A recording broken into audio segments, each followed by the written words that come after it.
Mahiwagang salamin, sinusuri ko rin niya. Ang pangit-pangit niya talaga.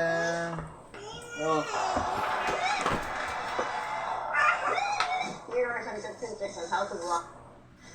Ay, okay raw, Madam Chair. Kasi bago sila kumpleto ng Ulit eh.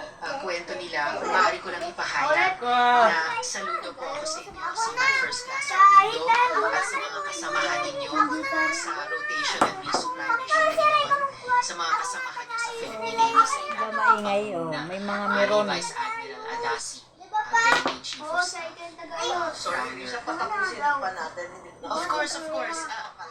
Gusto ko lang magsaludo kay Seaman First Class Facundo dahil sa tinanaw mo kapansanan dahil sa ginawa ng Sheena laban sa atin. Oh, ba't siya eh? Ba't? Salamat po.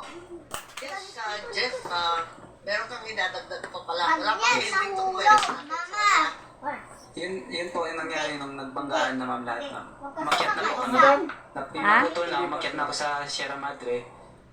Nung Titig-titig ko yung tamo. Hindi.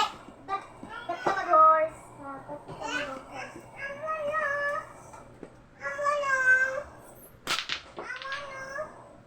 Sige ah.